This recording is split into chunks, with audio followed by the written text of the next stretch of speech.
Hello, today we are going to explain the plot of the movie called The Girl with the Dragon Tattoo, which was released in 2011. Well, let's start with the story. The movie tells the story of a man named Mikael Blomkvist, who is an investigative business journalist at Millennium magazine. Mikael was also very popular and had a good reputation in investigative journalism, but he was accused of writing a series of slanderous articles against a businessman named Wennerström. Mikael was eventually prosecuted and ordered to pay a fine of $67,000 in restitution. Secretly, it turns out that Mikael was in the custody of a troubled 24-year-old woman named Lisbeth Salander. Lisbeth is a professional hacker who works freelance for a company called Milton Security. Her job is to deliver the reports she receives to Dirk Frode, a lawyer for the influential Vanger Group in America. After receiving identity from Frode, Mikael was invited to a meeting with a businessman named Henrik Vanger, the owner of the Vanger Group company. The meeting was called to ask for Mikael's help in investigating the disappearance of Henrik's teenage niece, Harriet Vanger. Harriet disappeared under mysterious circumstances in 1966, some 40 years ago. Since Henrik believes many suspicious things about the case, he not only believes that Harriet was murdered, but he also suspects his extended family of being the mastermind behind Harriet's murder, due to past disputes over their family inheritance. At first, Mikael refuses to help, saying that he is not competent to do so, but Henrik makes Mikael an offer, namely a sum of money and confidential documents, so that Mikael can resolve the conflict between himself and Wennerström. Seeing the tempting offer, Mikael finally agreed to help Henrik. Studying all the information. And then, while Lisbeth was still assigned to watch Mikael, she also wanted to watch Hans-Erik Wennerström. While on duty, Lisbeth receives news that her guardian has suffered a stroke and must be hospitalized. Guardians are adoptive parents and are usually used for troubled children. Due to the severity of Lisbeth's illness, social services decided that Lisbeth should have a new guardian and companion. And Lisbeth's new guardian was a lawyer named Niels Bjurman, who was in charge of managing and taking control of Lisbeth's daily finances. On her way home, Lisbeth is pickpocketed on the train, but fortunately she manages to retrieve her bag. But as a result, her laptop is damaged by the impact as she struggles to save her bag from the pickpocketer.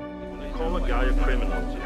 After the incident, Lisbeth took her laptop to a repairman to get it fixed, but unfortunately the repairman told her that her laptop was completely broken and unrepairable. One night, Lisbeth wanted to ask Niels for money to replace her broken laptop, but instead of giving her the money she asked for, her supervisor told Lisbeth to do his bidding. Inevitably, Lisbeth is forced to sleep with Niels in order to get her money. After she slept with Niels, the man gave Lisbeth a check. Lisbeth, of course, was a smart woman, and feeling angry and upset about what had happened, Lisbeth planned to trap Niels by videotaping his lecherous behavior. When Lisbeth was about to ask for her daily allowance under the pretext of money for food, Lisbeth went to Niels' house to ask for the money and start her trap. However, the unexpected happened to Lisbeth again that day. Niels forced Lisbeth to sleep with him, with Lisbeth's legs and hands tied. Of course, this has made her couldn't do anything. What Lisbeth had planned was halfway between failure and success. Failure because she was in shock over what she had experienced that day, but she managed to get a video recording of the action Niels had forced her to do. After the action, Niels gave Lisbeth a check, and after receiving the check, Lisbeth left with the video recording of the whole incident. Not long after, she returned to Niels' apartment and unexpectedly, Lisbeth tortured the man. Then she blackmailed Niels. Lisbeth wanted to gain access to her own finances, and she wanted to end Niels' supervision. Not only that, but from that moment on, Niels had to do whatever Lisbeth told him to do. And if he refused and did not comply with Lisbeth's wishes, the woman would hand over evidence of Niels' depravity to the authorities. When the feud between Lisbeth and Niels began to die down, she decided to continue her mission to keep an eye on Mikael. After getting what she wanted, the woman had some fun. On the other hand, Mikael, who decided to help the Vanger family in finding the truth behind the disappearance of Henrik's niece, moved into the cottage of the plantation house near the Vanger family's house. At the beginning of his investigation, Mikael begins to examine all members of the Vanger family with the help of information and diaries of Henrik and Inspector Gustav Morell, who was a member of the police who handled Harriet's case about 40 years ago. Later, Mikael visited a man named Martin Vanger, who was Harriet's older brother. According to the information he got after talking to Martin, the case of Harriet's disappearance has greatly affected the situation in the extended Vanger family, from the company to the psychological mentality of Henrik himself. The next day, Mikael was visited by Cecilia Vanger, the daughter of Harald Vanger, Henrik's younger brother. According to the explanation Mikael got from Cecilia, Her sister Anita Vanger was the closest person to Harriet compared to the rest of the family. Due to Anita's whereabouts in London, Mikael decided to go to London to meet Anita, hoping to dig deeper information from the person closest to Harriet. Long story short, when he arrived in London, Mikael met Anita. From the information Anita gave, she admitted that she did not really get along with the Vanger family, and it turned out that Anita had run away from the Vanger family when she was 18 years old.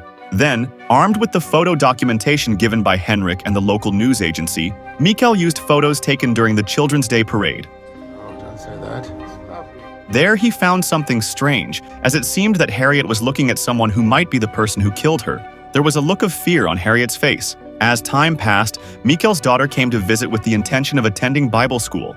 When he was about to go home, his daughter happened to say that there were verses of the gospel written on one of the tables in Mikael's house. Not knowing that, Mikael immediately checked and found out what his daughter's words meant. From the information provided by Inspector Morell and the records he has on the murder of a woman in the past, there is a glimmer of hope that the case can be connected and solved.